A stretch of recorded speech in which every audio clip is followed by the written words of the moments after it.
की है जिसके फुल मार्क्स थे, ठीक है ना, सीवी में।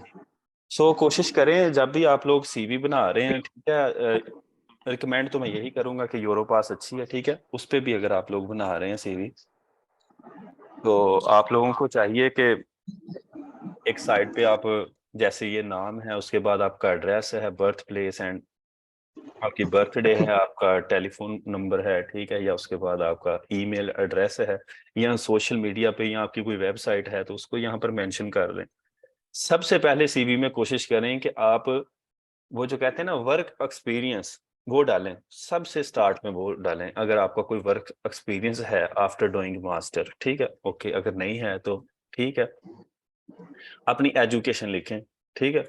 एजुकेशन में मिसाल के तौर पे अगर आप लोगों ने बैचलर किया है तो आप कोशिश करें कि अपने थीसिस का टाइटल लिखें और अपना सुपरवाइजर लिखें और आपका जब डिफेंस हुआ है और आपके कितने ग्रेड थे, मार्क्स कितने थे, ठीक है। ये सारा इटालियन है, सो मैं इसलिए आपको ये दिखा रहा हूँ कि एक अच्छी सीवी, ताकि आप लोगों को आइडिया हो जाए।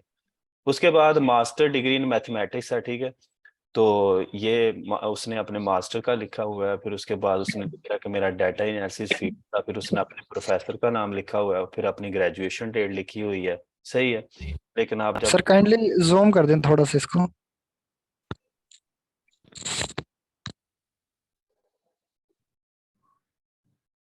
आई थिंक सो इनफ है ये। अच्छा, उसके बाद खुद भी जूम किया जा सकता है इधर से भी। जी, हेलो। मैं कह रहा हूँ कि अपने मोबाइल से या अपने लैपटॉप से जिससे भी आप देख रहे हैं, आप वहां से भी जूम कर सकते हैं, बजाय इसके कि जवाब के लिए। ओके ओके, मास्टर डिग्री है, उसके बाद आपने अगर कोई डिप्लोमा किया है, ये लोग इसको ट्रेनिंग बोलते हैं, ठीक है, तो वो अपना ट्रेनिंग लिखें, ठीक है। आपने अगर कोई प्रोग्राम कहीं से सीखा है, कोई मैट लैब वगैरह, या आप लोगों ने, जाहिर बात है साइंटिफिक टूल बहुत ज्यादा होते हैं, वो सीखा है, तो वो आप लोग यहाँ मेंशन करें। आगे उसने लिखा हुआ है कि आपके पास कंप्यूटर स्किल कौन सी है, ठीक है।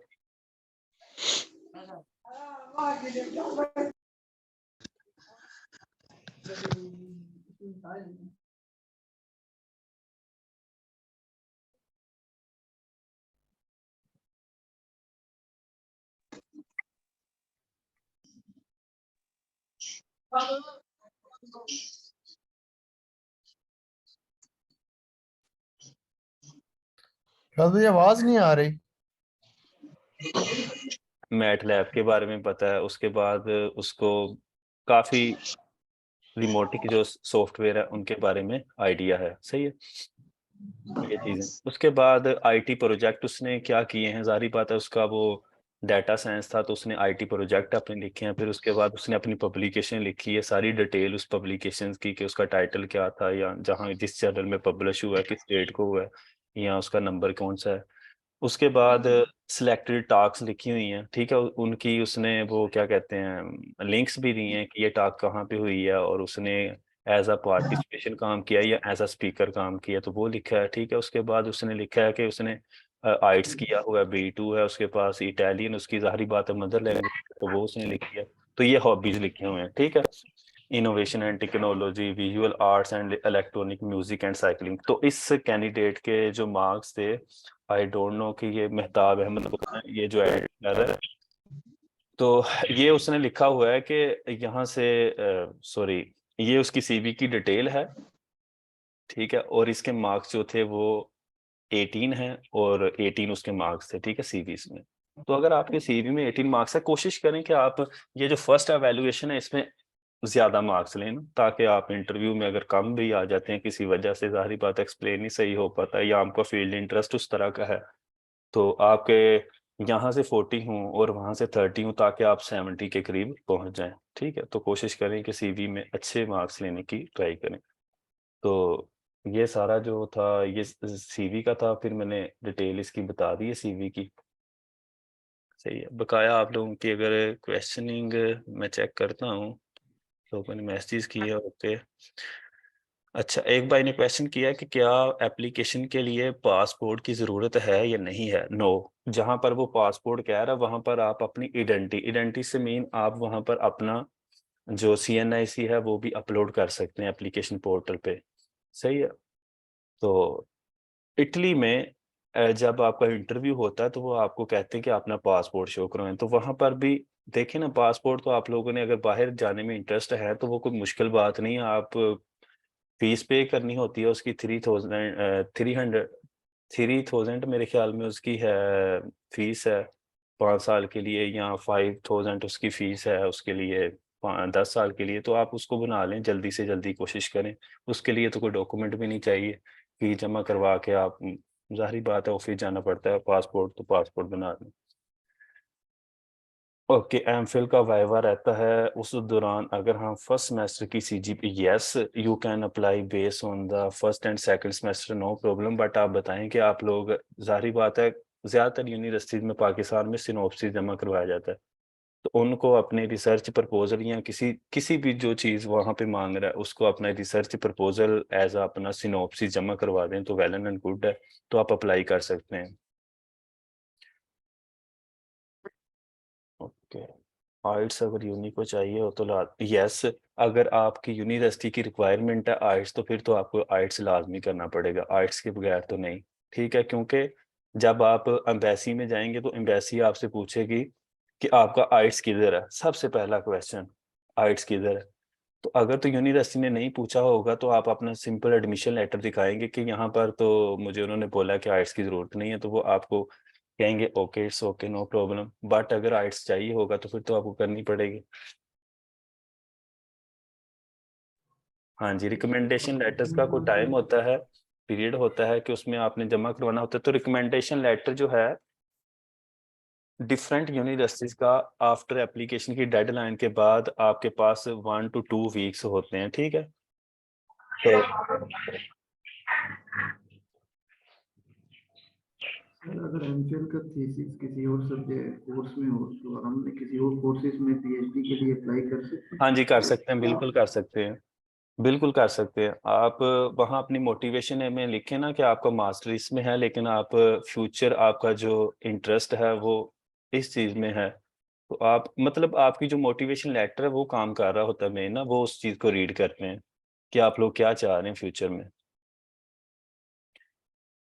अच्छा, ईमेल यूनिवर्सिटी आईडी से करनी चाहिए या कोई अपनी आईडी से? ठीक है, ये शोएब खान ने क्वेश्चन किया है, तो ये प्रॉब्लम नहीं है।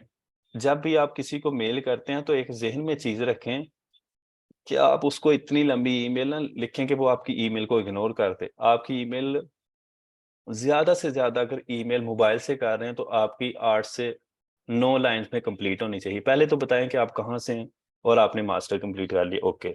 फिर आप बताएँ कि मैंने आपका वो जो पेज है वेबसाइट पे देखा है जहाँ पर आपकी रिसर्च है वो मेरे से मैच कर रही है, तो मैं आपके अंडर सुपरविजन काम करना चाहता हूँ, तो मुझे कोई गाइड कर लें, या मेरी सीवी अटैच है वो देख लें और मेरे साथ एक ज़ूम पे मीटिंग कर लें। ये इनफ है वर्ड्स। तो अपना सारा बताना कि मैं कहाँ से था, कहाँ आया, कहाँ गया, तो ये वो इतना टाइम किसी के पास भी नहीं होता, इसलिए हम कह रहे होते हैं कि हमें ईमेल्स का रिप्लाई नहीं आता। आगे मोहम्मद अवैस ने क्वेश्चन किया है कि इन दिनों कहाँ पर एडमिशन ओपन है। बहुत सारे एडमिशन ओपन है। अगर पीएचडी की बात करें तो 39 साइकिल्स के तो अभी बहुत ज़्यादा एडमिशन ओपन हो जाएंगे। अगर ओपन की बात की जाए तो यूनिवर्सिटी ऑफ कैलिब्रिया में भी ओपन है, यूनिवर्सिटी ऑफ पादुआ में भी ओपन है। काफ़ी यूनिवर्सिटीज़ हैं जो मैं MM1 मेरा ग्रुप है और MM2 है, वहाँ पर मैं शेयर करता रहता हूँ जहाँ पर भी ओपन होता है, या एक मैथमेटिक्स मास्टर है वहाँ पर भी ओपन है। मीन काफ़ी ऐसी यूनिवर्सिटीज़ हैं जहाँ पर मास्टर की एडमिशन भी ओपन है और पीएचडी के भी एडमिशन 39 साइकिल के ओपन हो चुके हैं। अभी मैं एक यूनिवर्सिटी सेंड की थी ग्रुप में, उसमें आई थिंक सो 11 पोजीशन थी पीएचडी की, तो आप लोग अप्लाई कर सकते हैं। Sir kindly share the your WhatsApp group. Okay, Jawad भाई कुछ ना ग्रुप में लेट ज्वाइन हुए थे जिस वजह से काफी सारे लिंक पीछे रह चुके हैं जो उन तक नहीं पहुंच सके, तो दोबारा शेयर कर दीजिएगा। जो भी आपने पहले कुछ शेयर किया हुआ था री शेयर कर दीजिए। ओके, अच्छा। हमें वीडियो की कैसे हमें कैसे दीजिएगा। कैसे पता चलेगा कि इस यूनिवर्सिटी में अप्लाई करना है? Mean what's the initial step to look for the scholarship like these days? कौन सी यूनिवर्सिटी? देखिए, मैंने पहले इस क्वेश्चन का आंसर दिया कि पूरा साल एडमिशन जो है वो ओपन होते हैं। ठीक है, अब आपको किस तरह से पता चलेगा कि आप लोगों ने क्या करना है? देखें, मेरी बात सुने।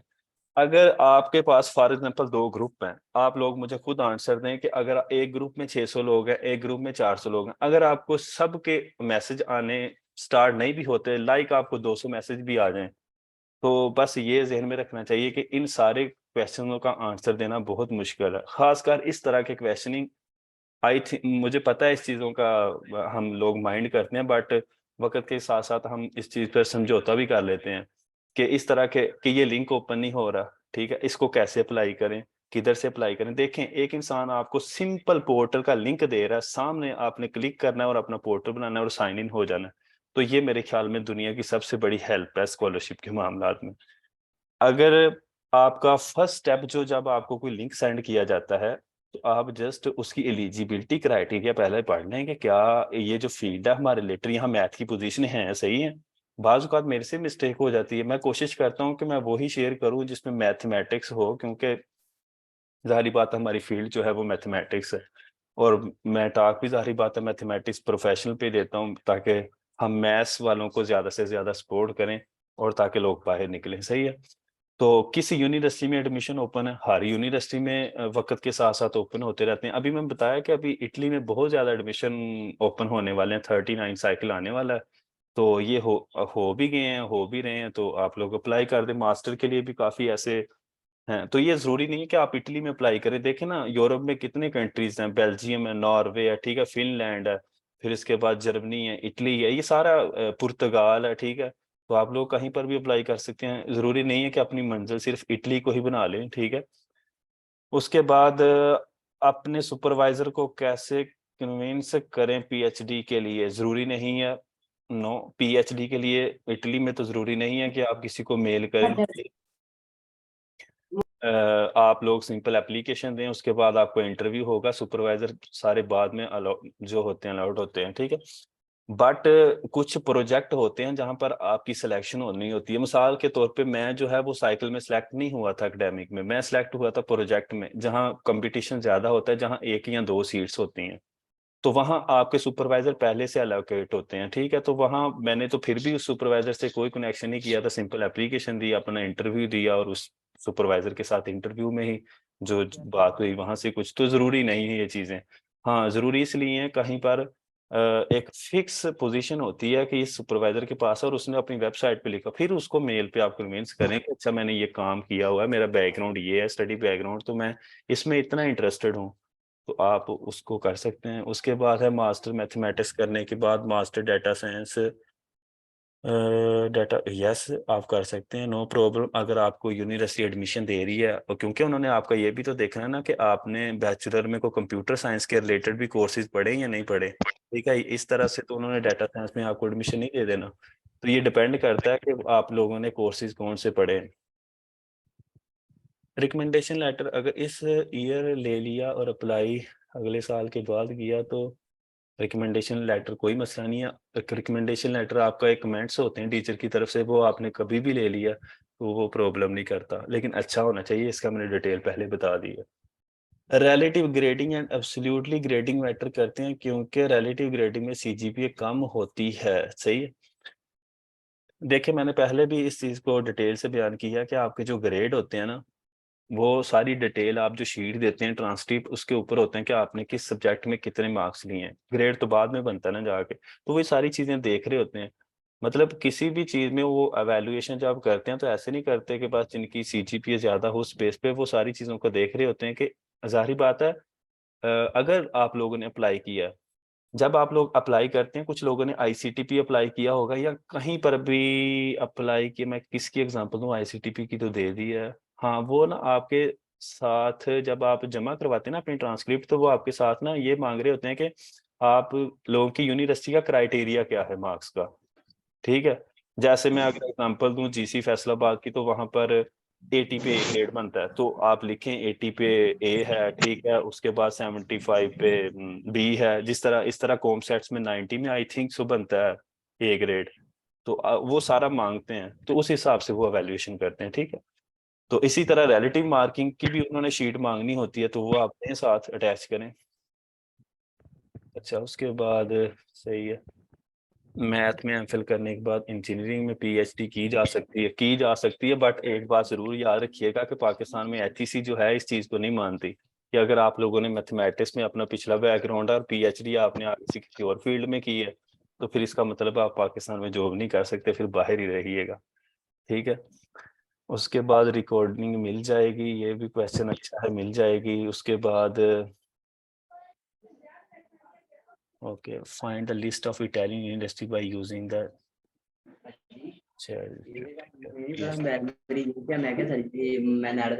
यूनिवर्सिटी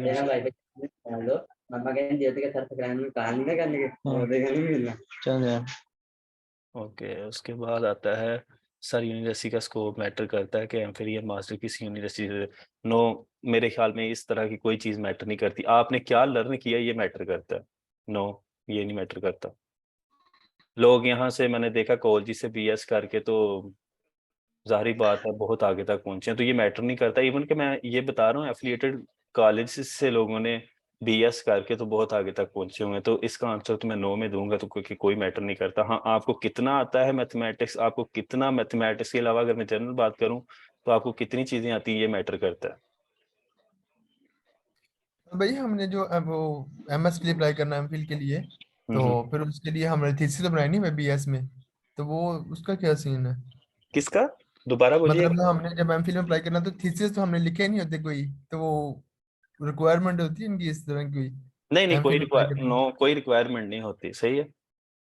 जी। कोई ऐसी रिक्वायरमेंट नहीं होती मास्टर में जब आप अप्लाई करते हैं। हाँ, दुनिया में काफ़ी जगहों पे जैसे कॉमसेट्स लाहौर है, इस्लामाबाद है, यहाँ पर आई थिंक सो मेरे ख्याल में बैचलर में भी थीसिस लिखवाया जाता है, क्योंकि मैंने तो नहीं लिखा था। और शायद यूएमटी में भी लिखवाया जाता है जी तो जीसीयू लाहौर में भी दिखवाया जाता है हाँ सर। जी, लाहौर में भी लिखवाया। तो ये देखे ना, ये वो चीज़ें जो प्लस पॉइंट्स हैं। ठीक है, जाहिर बात है जिन लोगों ने थीसिस लिखा होता है उनको लैटेक्स भी आती होगी, जाहिर बात है उनको रिसर्च के बारे में भी पता होगा, उनको एक्सटेंशन के बारे में पता होगा। तो ये समझ लें ऐसी चीज़ें आप लोगों की एप्लीकेशंस को क्या कर रही हैं, स्ट्रॉन्ग कर रही हैं। ठीक है। तो यहाँ पर मैंने पहले बताया था ना कि यहाँ पर आपके पेपर पब्लिकेशन के भी 2 पॉइंट्स हैं, थीसिस एब्स्ट्रैक्ट के भी 5 हैं और रेफरेंस लेटर के 12 हैं और सीवी के 18 हैं। तो इस तरह की चीजें होंगी तो आपकी सीवी स्ट्रॉन्ग होगी। हाँ जी।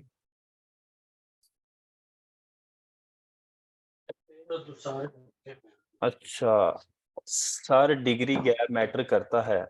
जी, डिग्री गैप जो है वो मैटर करता है, लेकिन ये है कि उस डिग्री गैप के दौरान आपने क्या किया है। अगर तो आपने बहुत अच्छा कोई काम किया, अच्छा काम करने से मुराद ये है कि आपने किसी कंपनी में काम किया एज़ अ मैथमेटिशियन या स्टैटिस्टिशियन, या आपने कोई जॉब की या कहीं पढ़ाया यूनिवर्सिटी में, तो अगर आप वो लिख दें तो कोई मैटर नहीं करता, क्योंकि मैंने यहाँ लोगों की सिलेक्शन, मेरा एक दोस्त है जो कि मुझे तकरीबन 1 वीक पहले मिला था, वो भी बिलोनिया में पढ़ रहा है, वो यहाँ पर आया था। तकरीबन उसने मेरे ख्याल में 6 साल पढ़ाया था मास्टर करके, उसके बाद उसका एडमिशन हुआ था। तो ये मैटर मेरे ख्याल में करता है, लेकिन उसके दौरान उसने किसी यूनिवर्सिटी में पढ़ाया हुआ था, तो वो ज़ाहिर बात है उसके पास एक दूसरे लफ्ज़ों में कह लें कि एक वर्क एक्सपीरियंस था। ठीक है। पेपर पब्लिकेशन जो है वो आपने बता दिया, मैंने बता दिया, उसके 2 मार्क्स होते हैं, एक प्लस पॉइंट है। आइट्स, टोफल और जीआरई, देखें आइट्स और टोफल दोनों जो हैं वो लैंग्वेज टेस्ट हैं। ठीक है, आप आइट्स करेंगे मेरे ख्याल में, मैं तो रिकमेंड करूंगा अगर किसी ने करना तो वो आइट्स करे। और जीआरई जो है वो एक जर्नल टेस्ट है, अगर आप अमेरिका में अप्लाई करना चाहते हैं तो उसमें आपके सब्जेक्ट के भी मार्क्स होंगे, इसका आइट्स टोफल के साथ कोई तल्लक नहीं है। ठीक है। रिसर्च एक्सपीरियंस को कैसे कवर करें? रिसर्च एक्सपीरियंस को कवर करने के लिए पीएचडी के लिए अप्लाई करना, तो ज़ाहिर बात है आप लोगों ने थीसिस तो लिखा होगा, तो ये आप लोगों का रिसर्च एक्सपीरियंस है ना, उसमें लिखें कि आपने कौन से टूल्स को यूज़ किया। लैटेक्स तो ज़ाहिर बात है सारे लिखते हैं, उसके बाद आप लिखें कि आप लोगों ने मैटलैब को यूज़ किया है, ठीक है, पाइथन को यूज़ किया है। ठीक है, ऐसी चीज़ें जो हैं वो आपकी एप्लीकेशंस को जो हैं वो स्ट्रॉन्ग बनाती हैं। किसी का और क्वेश्चन? जवाद भाई, जी, जी। जवाद भाई आईएम में अप्लाई किया है तो उसमें भी जीआरई एक जगह पे मांग रहे थे। देखें वो जीआरई वहाँ का पर मैं बताता हूँ, वो वहाँ पर कुछ लोगों ने बाहर से अप्लाई किया होता है ना, नाइजीरिया से अप्लाई किया होता है, यहाँ बाहर के लोग भी आते हैं ना आईएमएम के थ्रू, जी जी। तो उनके लिए आई थिंक सो होता है, लेकिन पाकिस्तानियों के लिए वहाँ कोई जीआरई की मेरे ख्याल में कोई ज़रूरी नहीं है। आई थिंक सो यहाँ मीटिंग में आईएमएम के लोग होंगे, अगर किसी ने कोई आंसर करना है इसके रिलेटेड तो वो कर सकता है। आई थिंक सो मेरे ख्याल में तो जीआरई वहाँ रिक्वायर नहीं है। जी ठीक है। सर हमें कुछ यूनिवर्सिटीज के लिंक मिल जाएंगे जिसमें हम अप्लाई कर सकें। वो आई थिंक आपने अपने व्हाट्सएप ग्रुप में बताया कि मैं उसके लिंक सेंड करता हूँ। मुझे वो लिंक शेयर कर दें, मैंने पहले भी कहा तो आपकी आवाज नहीं आ रही है, जो भी भाई बोल रहे हैं। आई थिंक सो ओके। एक क्वेश्चन मुझे आया है ओके कि सर मैथमेटिका के सॉफ्टवेयर का भी स्कोप है अब्रॉड में। देखें, आपने जो भी एडिशनल चीज सीखी है ये तो नहीं हो सकता कि उसका स्कोप ना हो। अगर आपने मैथमेटिका सीखा है तो मैथमेटिका पे सारी दुनिया काम कर रही है, ठीक है, अपनी रिसर्च का। ठीक है, ग्राफ के लिए एक बहुत अच्छा टूल है मैथमेटिका। आई थिंक सो जो लोग अप्लाइड में स्पेसिफिक काम करते हैं पीडीज ओडीज पे, उनके लिए ये बहुत अच्छा है। तो जाहिर बात है, अगर आप रिसर्च के लिए इधर आ रहे हैं, ठीक है, किसी के रिसर्च असिस्टेंट भी रहना चाह रहे हैं, तो ये आपको फायदा तो पहुंचाएगा ना ये चीज। देखें, आईएमएम में आप 1 ईयर के गैप के साथ अप्लाई कर सकते हैं, बट वहाँ कंपटीशन हाई है। सो आप लोगों को कॉम्पिटेंट होना चाहिए उतना कि अगर आप लोगों का 1 साल मिस है तो आप वहाँ पर कंपटीशन में जाके उनका मुकाबला कर सकें। तो ये मैटर नहीं करता गैप शैप, अगर आपको मैथमेटिक्स आता है तो। ठीक है। सर मेरे कहने का मतलब है कि हम अक्सर स्टूडेंट्स को अप्लाई करने में परेशानी होती है कि यूनिवर्सिटी किस यूनिवर्सिटी में अप्लाई करना है, उसका लिंक क्या है। तो आप कह रहे हैं कि मैं लिंक अपने ग्रुप में शेयर करता हूँ, तो अक्सर बच्चों को जो आपके ग्रुप में ऐड नहीं है तो वो ग्रुप हमें बता दें ताकि हम उसमें ऐड हो। ओके, वो ग्रुप का मैं लिंक जो है वो यहाँ पे शेयर कर देता हूँ, ठीक है, चैट में, तो आप लोग उसको ज्वाइन कर सकते हैं। सही, किसी का और कोई क्वेश्चन? भाई इंटरव्यू में किस तरह के क्वेश्चंस होते हैं, वो थोड़ा बहुत उसमें आपका क्या एक्सपीरियंस था वो बता दें। ओके, इंटरव्यू मैंने काफी ज्यादा दिए हैं।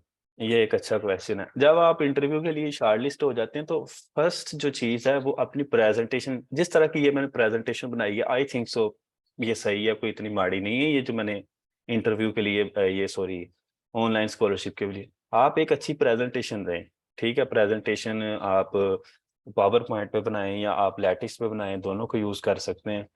तो प्रेजेंटेशन में क्या आप जो आपकी फर्स्ट 2 स्लाइड है उसमें अपना इंट्रोडक्शन दें, ठीक है, कि मैं पाकिस्तान से हूँ और मैंने मास्टर यहाँ से किया, बैचलर यहाँ से किया, और यहाँ मैं पीएचडी के लिए अपीयर हुआ हूँ, ठीक है। नेक्स्ट चीज, अपने सारे थीसिस को जो है, जैसे आप डिफेंस पे एक्सप्लेन करते हैं ना, अपने मास्टर में डिफेंस एट द एंड होता है, वो एक्सप्लेन करते हैं, उस तरह से थीसिस को एक्सप्लेन करें एट द एंड। फिर वो आपको पूरे आपका सारा सुनेंगे, फिर एट द एंड वो जो भी 4-5 लोग बैठे होते हैं वो आपसे क्वेश्चनिंग करेंगे। बाहर से एक चीज भी नहीं पूछेंगे वो। इंग्लिश को बेहतर रखने की कोशिश करें क्योंकि उसके 2 मार्क्स हैं, और कोशिश करें कि जो आपसे क्वेश्चन पूछ रहे हैं वो सही डायरेक्शन में उनका आंसर दें। ये मतलब बजाय इसके कि आप गलत आंसर दें, उसकी बजाय मैं यही रिकमेंड करूंगा कि आपको, क्योंकि मेरे साथ इस तरह की चीजें हुई हैं, इसकी बजाय आप लोगों को वहां पर नो का जवाब दे देना या ये कह देना कि इस वक्त मेरे माइंड में ये चीज नहीं है, ये बेहतर है। ठीक है, तो वो बाहर से एट द एंड या ये चीजें रिसर्च पूछेंगे। रिसर्च रिलेटेड होते हैं क्वेश्चंस या फिर मैथ के ही होते हैं, मतलब सब्जेक्ट के। जो आप थीसिस एक्सप्लेन कर रहे होते हैं उसी के रिलेटेड क्वेश्चनिंग होती है, थीसिस के ही। एक बात पूछनी थी कि अगर आपकी एमफिल की रिसर्च जनरल रिलेटिविटी में है, तो अगर जी आप डिफेंड कर रहे हैं थीसिस अपना, जी। तो अगर वो आपके जो थीसिस लेने वाले हैं वो जनरल रिलेटिविटी का मतलब कोर्स ना पढ़ा हो तो वो किस तरह के क्वेश्चन पूछेंगे उस टॉपिक में। देखें उनको तो ये देखें जो जो बंदा मैथमेटिक्स पढ़ता है ना, जो अपना, मैं आपको सिंपल एक एग्जांपल देता हूँ कि मैंने मास्टर किया, अपनी 18 ईयर एजुकेशन कंप्लीट की है, अभी मेरी पीएचडी है। जब मैं पीएचडी करूंगा, पीएचडी के बाद जब मैं 20 साल जॉब अपनी कर लूंगा, तो मेरे सामने मैंने कितनी यूनिवर्सिटियों में टॉक्स दी होंगी, कितनी अटेंड की होंगी, तो रहेगा तो वो मैथमेटिक्स ही ना। अब मैंने जनरल रिलेटिविटी नहीं पढ़ी हुई, लेकिन इसके पीछे चल तो मैथमेटिक्स ही रही है ना, तो वो आपसे कोई इतने हाई लेवल की क्वेश्चनिंग ही नहीं करेंगे। वो आपसे यही पूछेंगे ये फार्मूलेशन आपने किस तरह से की है, मतलब उनके माइंड में जिस तरह आप देखें ना, जब आप पाकिस्तान में भी डिफेंस दे रहे होते हैं तो आपका डिफेंस लेने वाला जरूरी तो नहीं है कि फ्लूइड का अगर डिफेंस हो रहा है तो फ्लूइड के आगे बंदे बैठे हैं। वो बिल्कुल प्योर के बंदे बैठे होते हैं, फिर भी वो फ्लूइड की जितनी उनकी जहन में क्वेश्चनिंग आती है कि ये आपने मोटनी किस तरह से बनाई है, ये आपकी जो पीटीज है ये आपने हाई ऑर्डर की पीटीज को लो लेवल की पीटीज में किस तरह से ये तो एक कॉमन से क्वेश्चनिंग है जो कि मैं भी कर सकता हूँ, मैं फ्लूइड को नहीं जानता। तो ये ज़रूरी नहीं है कि अगर जनरल रिलेटिविटी का बंदा नहीं बैठा तो वो क्वेश्चनिंग नहीं कर सकता, वो कर सकता है क्योंकि वो मैथमेटिक्स में उसका एक्सपीरियंस है। जादू जैसे ये भी क्वेश्चन बताइएगा कि मास्टर लेवल के लिए क्या इंटरव्यू होते हैं या फिर कोई ऐसी यूनिवर्सिटीज है जो इंटरव्यू लेती है मास्टर लेवल के लिए? बहुत कम यूनिवर्सिटीज ऐसी हैं, आईएमएम के लिए तैयार रहें, उसका इंटरव्यू हाई होगा, ठीक है। Otherwise I think so master की जो कम ही यूनिवर्सिटीज हैं जहां पर इंटरव्यू लिए जाते हैं। हाँ, एक चीज मैं यहाँ ऐड कर दूं, कुछ स्पेसिफिक मैथमेटिक्स के इंस्टीट्यूट होते हैं, जैसे मैंने एक शेयर किया था एमएम, या फ्रांस में इंस्टीट्यूट है, या पुर्तगाल में। तो कुछ जैसे ये पाकिस्तान में Abdul Salam school of mathematics है, ये एक मैथमेटिक्स का स्कूल है, ठीक है। तो इस तरह के जो स्कूल्स होते हैं ना, वहाँ पर स्पेसिफिक, क्योंकि कंपटीशन हाई होता है, उन्होंने 5 से एक, मैंने आई थिंक सो एक लिबाग इस तरह का भी कुछ सेंड किया था स्कॉलरशिप, तो वो उनके 5 से 6 स्टूडेंट रखते हैं, फिर वो जरूर इंटरव्यू लेते हैं, क्योंकि उनके पास ज्यादा हो जाते हैं स्टूडेंट्स, तो वो एवेल्युएशन करने के लिए लेते हैं।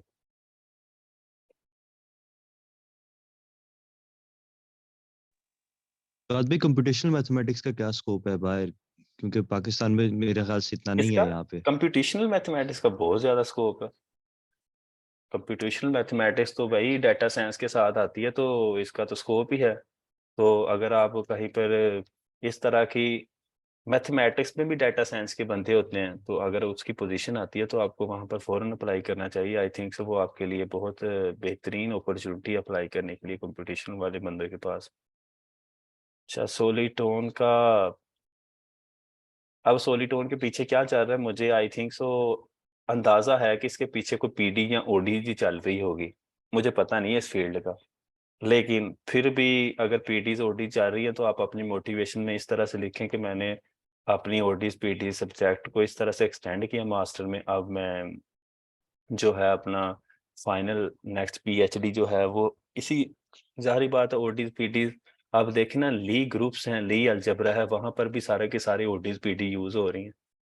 तो आप यहाँ पर ये सारा का सारा चीजें एक्सप्लेन कर सकते हैं। आगे क्वेश्चन पूछा है मैथमेटिकली फिजिक्स, बहुत ज्यादा स्कूल टेक की पोजीशनें आई हुई हैं, वो सारी की सारी मैथमेटिकली फिजिक्स की हैं, वहां पर पीएचडी के लिए अप्लाई करें, मास्टर के लिए भी अप्लाई करें, ठीक है।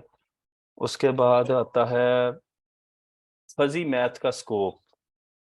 ओके, फजी मैथ, मैंने खुद अपना थीसिस जो है वो फजी डिसीजन मेकिंग में किया हुआ है, लेकिन इसका स्कोप सिर्फ पाकिस्तान में, ईरान में, चाइना में, इंडिया में, बस स्पेसिफिक।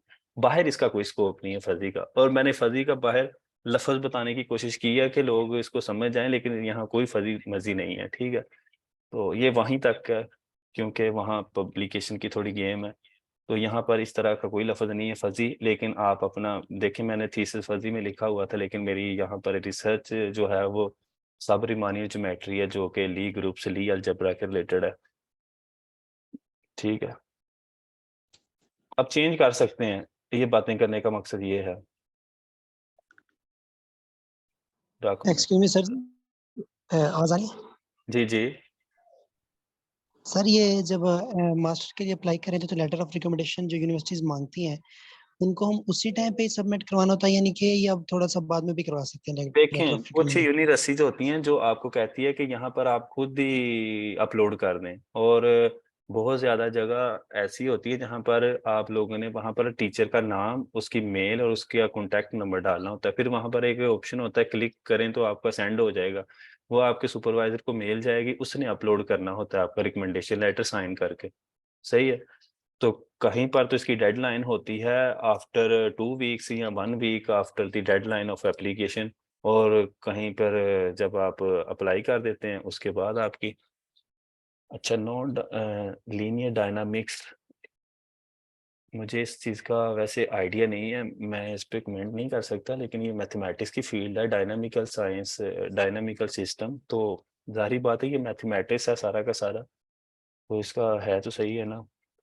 मैं इस पे ज़्यादा कमेंट नहीं कर सकता क्योंकि मुझे इस फील्ड,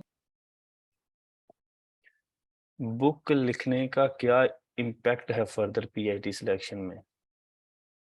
आई डोंट नो कि आपने कौन सी बुक लिखी है जिसका आप पूछ रहे हैं इम्पैक्ट, अगर तो आपकी, वालेकुम अस्सलाम। अस्सलाम वालेकुम, मुझे आपसे पूछना था कि अगर किसी का जस्ट फर्स्ट नेम है, लास्ट नेम नहीं है, तो जब हम अप्लाई करते हैं तो कंपलसरी होता है लास्ट नेम, तो क्या कोई इशू होगा नहीं, इस इसमें पर? ऐसी चीजों पे कोई इशू नहीं होते, ये एक फिर माइनर हम चीज। हाँ जी। फिर लास्ट नेम में हम क्या लिखें, मतलब फादर नेम ही लिख दें, फिर वो वहां पे चेंज हो जाएगा बाद में? आई थिंक सो, ये पिछली टॉक में ना एक लड़के ने इसका आंसर दिया था, मेरे सीनियर हैं सैफुर रहमान, पता नहीं वो मीटिंग में है कि नहीं है। सर इमरान, आप मीटिंग में हैं? सर इमरान,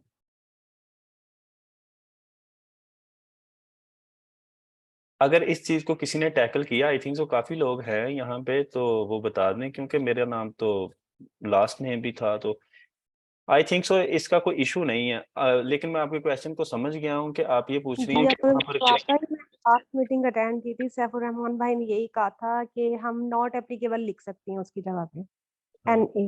सही है, चलें, इसका भी आंसर हो गया। तो आज भी पिछली मीटिंग का भी जो है वो रिकॉर्डिंग सेंड कर दीजिएगा। हाँ जी, हम इंशाल्लाह कोशिश करेंगे इसको अपलोडिंग कर दें, और आई थिंक सो काफ़ी क्वेश्चन, या ये मीटिंग का यही होता है कि हम यहाँ पर काफ़ी क्वेश्चनों की आंसरिंग कर लें, ठीक है, क्योंकि लोग पर्सनल क्वेश्चनिंग काफ़ी पूछते हैं, तो वो मुश्किल है उनका आंसर करने। तो अभी हमारे पास 5 मिनट मजीद हैं, ठीक है, तो आप लोग एक्सक्यूज मी सर जी। बता दें। Sir, sir. वालेकुम अस्सलाम। अच्छा सर जी, वो ना कुछ जो यूनिवर्सिटीज हैं तो उन्होंने अपनी ना बताया था कि डॉक्यूमेंट्स क्या क्या रिक्वायर्ड है, कि CV चाहिए, ये चाहिए, और तो वो सारी हमें जो डॉक्यूमेंट्स हैं वो वन फाइल अटैच करके सेंड करनी थी उनको। हाँ जी, मुझे पता चल गया आप किस एप्लीकेशन की बात कर रहे हैं। वहाँ पर आपने जिस तरतीब से उसने बताया था, CV, अपने डॉक्यूमेंट्स, और जो भी आपकी चीज़ें उन्होंने मांगी थी, वो एक ही PDF बना के वहाँ पर उसमें अपलोड करनी थी। ठीक है। अब एक ने पूछा है कि सर PD वेक्टर टेंसर की ETC बुक, आई थिंक सो अगर आप लोगों ने खुद बुक लिखी है, वो पब्लिश हुई है कोई इंटरनेशनल लेवल पे, उसका तो बड़ी डिमांड है, ठीक है। तो बकाया अगर आपने खुद ही कोई टाइपिंग नोट्स की हैं, तो उसमें तो फिर वो एक ऐसा नोट्स ही हैं, वो बुक तो हम उसको नहीं कह सकते, कंसीडर कर सकते। सर आफ्टर PhD PR मिल जाती है इजीली। यार ये जहाँ जब इंसान बाहर निकलता है ना, कहीं पर भी यूरोप में निकलता है, तो हमें ये चीज़ देखनी चाहिए कि हम किस लिए आ रहे हैं, ठीक है।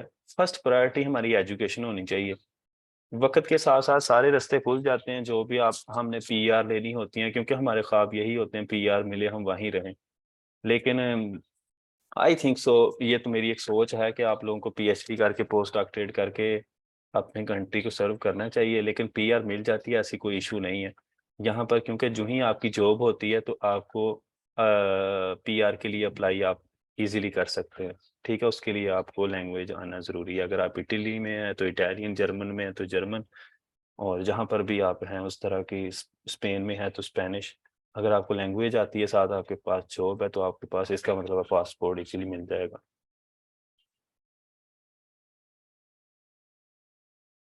आई थिंक सो क्वेश्चनिंग खत्म हो। ओके, ग्रुप लिंक जो है वो मैं शेयर कर देता हूँ, जस्ट मुझे थोड़ा टाइम दें। अगर किसी का अभी भी कोई क्वेश्चन है तो वो पूछ ले, अदरवाइज फिर मैं लिंक शेयर कर देता हूँ।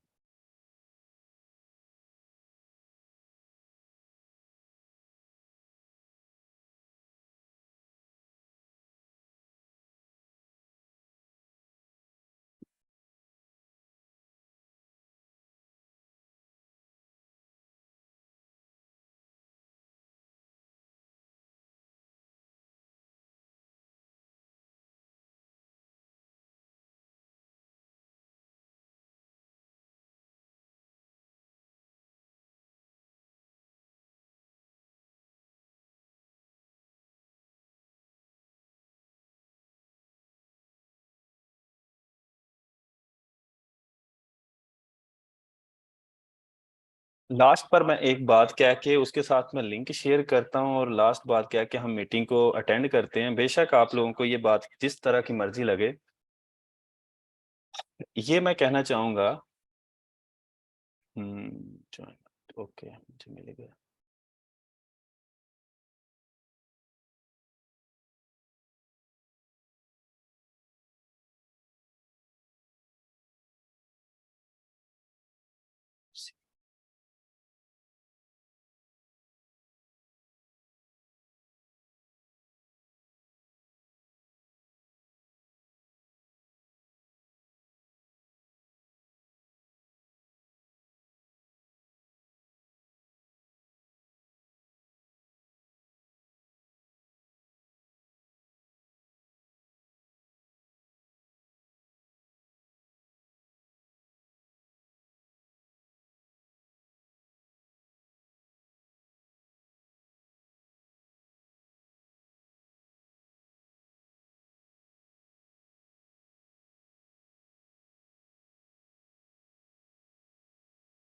सर आखिरी क्वेश्चन पूछना चाह रहा था, ये टोटल एडमिशन का प्रोसीजर कितने अर्से का होता है? 3 माह, 4 माह, 6 माह, 7?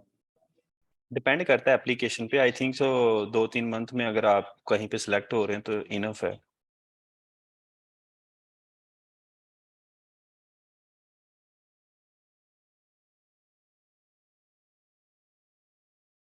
मैंने आपको लिंक सेंड की कर दी है, यहाँ से आप ज्वाइन कर सकते हैं। लास्ट बात ये है, इस दुनिया में आपका कोई अप्लाई नहीं करेगा। जो भी आपको कह रहा है मैं आपका अप्लाई करूंगा, वो आपसे सरासर झूठ बोल रहा है। जब तक आप लोग खुद अप्लाई नहीं करेंगे, कोई आपका एडमिशन नहीं करवा सकता, कोई कुछ नहीं हो सकता। ये जो हाँ, कंसल्टेंट को आप पैसे दे के अप्लाई करवा सकते हैं, वो भी आपका इस तरह से स्कॉलरशिप या आपको एक अच्छी अपॉर्चुनिटी की तरफ तो नहीं लेके जाएगा, वो भी आपको पैसों का ही बताएगा। लेकिन ज़हन में रखें कि जब तक आप खुद नहीं अप्लाई करेंगे, आपका सगा भाई भी आपका अप्लाई नहीं करेगा, ठीक है? तो खुद मेहनत करें, खुद एप्लीकेशन पे एफर्ट करें, हार्ड वर्क करें। फिर जब इंसान खुद मेहनत करता है, अल्लाह पाक भी उन लोगों की जो है हेल्प करता है, क्योंकि जितनी